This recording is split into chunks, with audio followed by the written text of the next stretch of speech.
Mayor.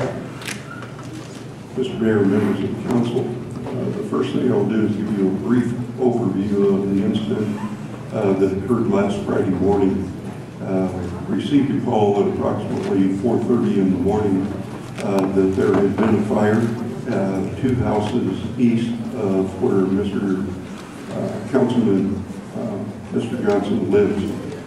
He was awakened by the sound of the fire trucks and the noise, as you might imagine, accompanying residential fire.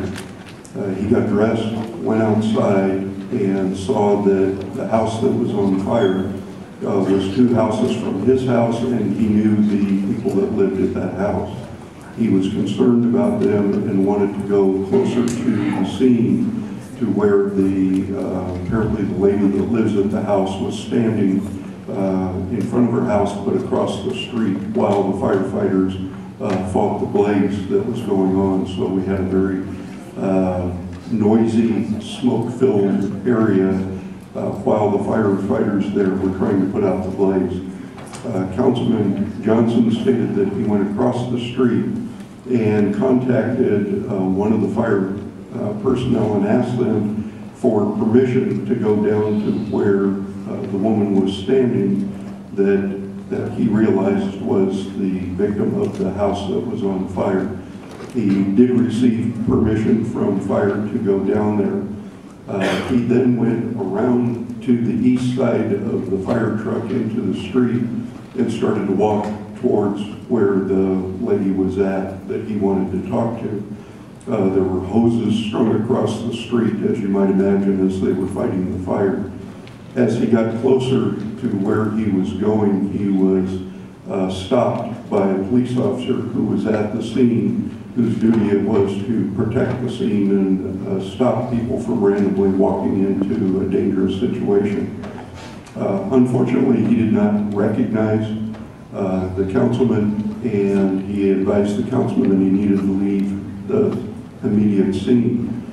According to both the councilman and to the officer that was involved, there was an exchange several times where the councilman was trying to ask questions and the officer was saying, "You have to leave the scene." When the officer decided to put his hand on Councilman Johnson and direct him out of the scene, a confrontation occurred, and that was when the councilman was taken to the ground and handcuffed. At that time, several of the firefighters saw what was going on, came over to the scene. They helped Councilman Johnson up, and he was moved to the side of the street, and at that point, I believe one of the firefighters recognized Councilman Johnson, explained who he was, and at that point, the officers decided to uncuff him, and then I was called at home by Councilman Johnson, and Assistant Chief Jerry Williams was also contacted, and we both responded to the scene. On the way to the scene, I called out the Professional Standards Bureau, which is the investigative unit that investigates complaints, as you know, against officers or personnel of the police department, and a team of 3 investigators along with the commander of the Professional Standards Bureau responded with me to Councilman Johnson's house. I talked personally with Councilman Johnson, and we initiated an investigation based upon his complaint that excessive force was used by the officer in this incident. From that point, everyone was still at the scene, firefighters, the officers, and we initiated the investigation. Interviews were conducted throughout the day and over the weekend on a number of people that were at the scene that could have been witnesses to the scene, as well as the officers and the fire personnel. The next thing that I want to talk about is what the process is in the investigation. Because this is an internal investigation about misconduct involving an officer's actions, we have a set policy and procedure for the way that we proceed in an investigation like this. I expect this investigation to have the first draft of the investigation finished within about 2 weeks from today. What happens at that point is that the employee who is accused of the misconduct has 21 days to review the investigation with their representative from their labor organization. In this case, it would be the Phoenix Law Enforcement Association. They don't have to take 21 days, but they have the right to 21 days for review. At the end of that review, there is a meeting between the investigative unit, the labor representative, and the employee to go over the investigation and attempt to obtain agreement that the investigation is complete and that it is accurate. At that time, if that agreement is made, then the investigation is finished, and within a few days after that, we would have a completed investigation, which would then become a matter of public record and would be available to anyone that made a request to get a copy of that investigation. That is what would normally happen in this type of an investigation, and that is what we plan on following the procedure in this investigation. Obviously, you're well aware that I was the former assistant chief in charge of the Professional Standards Bureau for several years.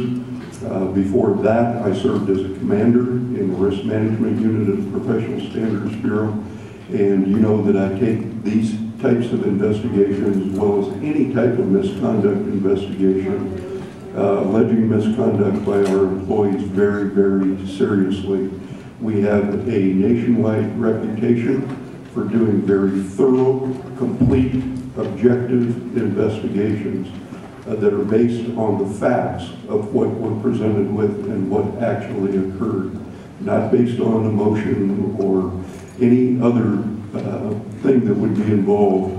I have contacted the special agent in charge of the FBI this morning and asked for their assistance in working with us in conducting this investigation.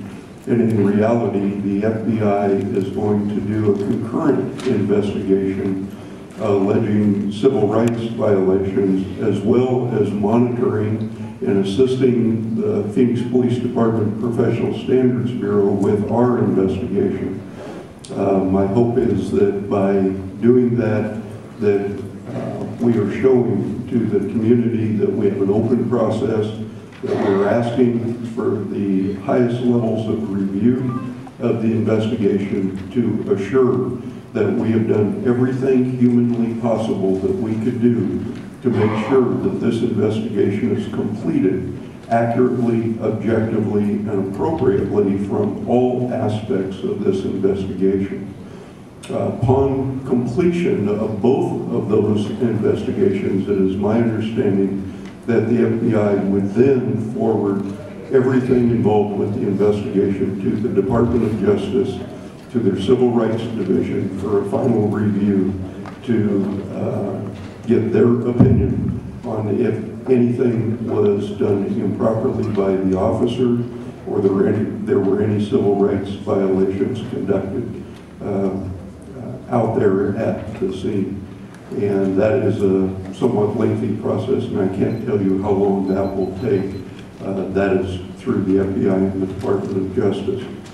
The last thing that I'm going to speak about today, other than answering any questions that you might have, is that aside from this particular incident, I have been in contact with my advisory groups that represent different groups within our community. Chief Williams has been in contact with many of the people that are here. I've been in contact with a number of the people from represent the faith community in South Phoenix. And one of the things that we're all very concerned about is the perception, at least in the south part of the city, that members of our minority community are not treated respectfully or the same as white members of our community are treated by Phoenix police officers. And I am very, very concerned about that perception. And as the city manager mentioned earlier, he has asked Assistant City Manager Ed Zerker and Assistant Chief Jerry Williams to work with a task force, put together a task force to do everything that we can do to find out what is the cause of that perception in our community, and to assure that our community as a whole that we have done absolutely everything that we can do to ensure that the members of my department treat everyone in this community with respect and appropriately when they have contact, regardless of where it is in our community, and regardless of not just the African American community, but all members of our community and all the representatives that you see here this morning.